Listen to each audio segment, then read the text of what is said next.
ini kita akan membahas firman Tuhan mengenai hubungan dengan Allah.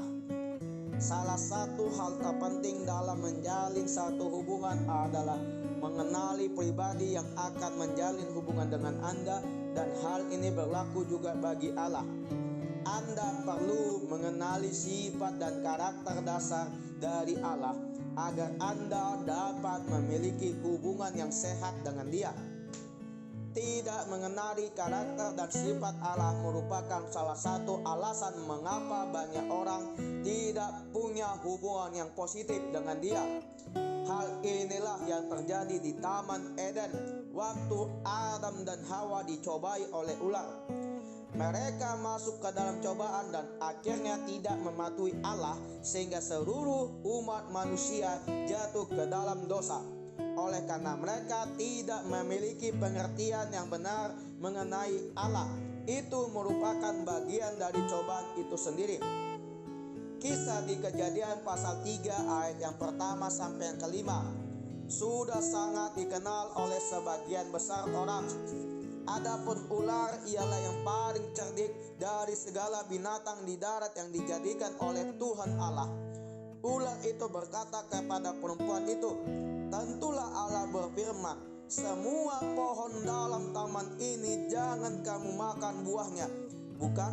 Lalu sahabat perempuan itu kepada ular itu, "Buah pohon-pohonan dalam taman ini boleh kami makan, tetapi tentang buah pohon yang ada di tengah-tengah taman, Allah berfirman, jangan kamu makan ataupun raba buah itu, nanti kamu mati."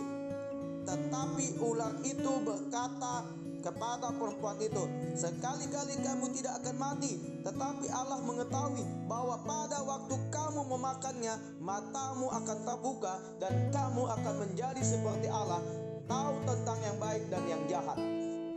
Ada satu pernyataan yang halus dari si iblis dari sini, yaitu bahwa Allah sesungguhnya bukan Allah yang baik, bahwa Ia menyembunyikan sesuatu yang baik dari Adam dan Hawa, dan bahwa Ia tidak menginginkan mereka untuk memiliki segalanya, bahwa Ia tidak menginginkan mereka sama seperti Dia.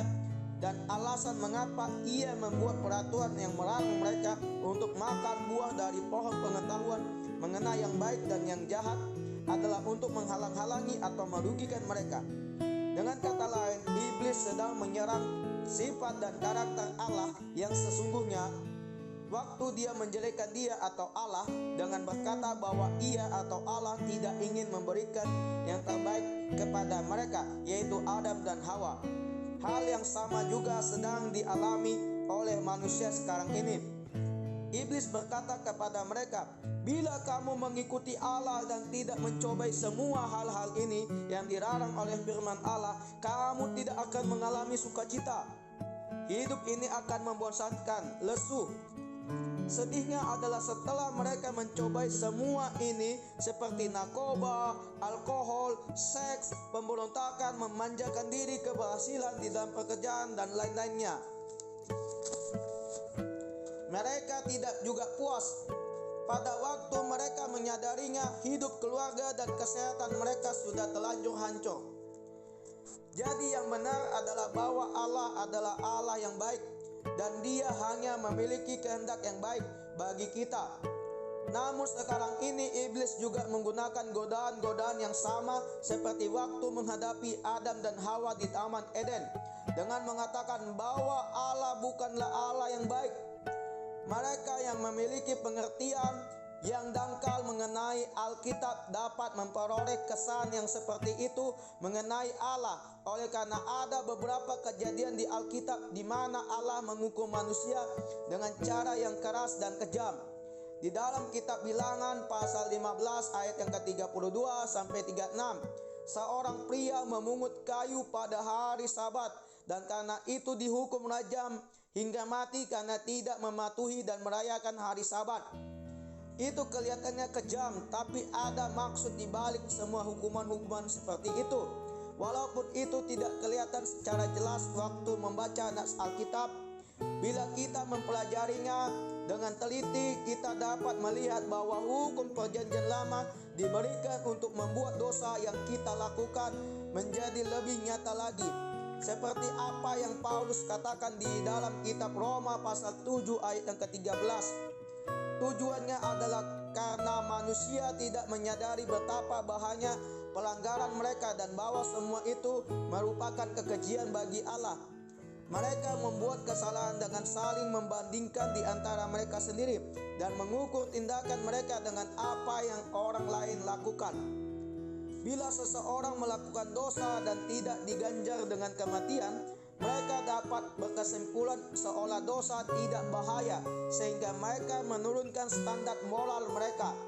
Jadi mereka akan kehilangan gambaran yang sesungguhnya mengenai apa yang benar dan apa yang salah. Jadi Allah terpaksa harus membawa umat manusia kembali ke garis yang tegak lurus, ke satu standar yang benar mengenai kehidupan yang benar, sehingga mereka dapat menolak iblis dan godaan-godaannya dan menyadari apa yang akan terjadi bila mengambil keputusan yang salah. Jadi pada waktu Allah menjalankannya, ia terpaksa harus menegakkan hukum yang ia berikan. Allah tidak memberikan hukum-hukum perjanjian lama dengan tujuan untuk berkata, "Aku tidak akan bisa menerima atau mengasihi dirimu bila engkau tidak melakukan semua ini." Itu bukanlah sifat maupun karakter Allah. Yang benar adalah ia memberikan hukum-hukum tersebut agar manusia dapat memiliki kesadaran yang lebih tajam mengenai apa yang benar dan apa yang salah, untuk membawa kita ke titik kesadaran di mana kita membutuhkan seorang juru selamat. Masalahnya adalah manusia menyangka bahwa Allah menuntut kesempurnaan dari kita sebelum Dia dapat mengasihi kita, dan ini menyebabkan manusia memiliki sikap bahwa kasihnya bagi manusia diberikan secara proporsional sesuai performa manusia dalam bertindak benar. Mereka merasa bahwa kalau mereka tidak berusaha untuk melakukan semua dengan benar, mereka tidak akan diterima oleh Allah. Namun itu bukanlah pesan Alkitab yang sesungguhnya.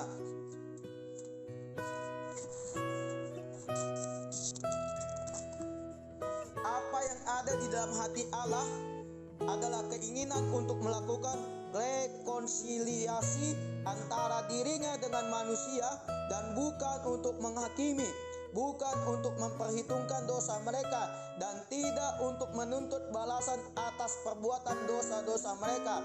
Itu merupakan hati Allah yang sesungguhnya bagi manusia di Alkitab, dan itu juga merupakan hatinya bagi Anda hari ini. Anda perlu memahami hati Allah sesungguhnya, bahwa Allah adalah kasih. Di dalam kitab 1 Yohanes pasal 4 ayat yang ke-8.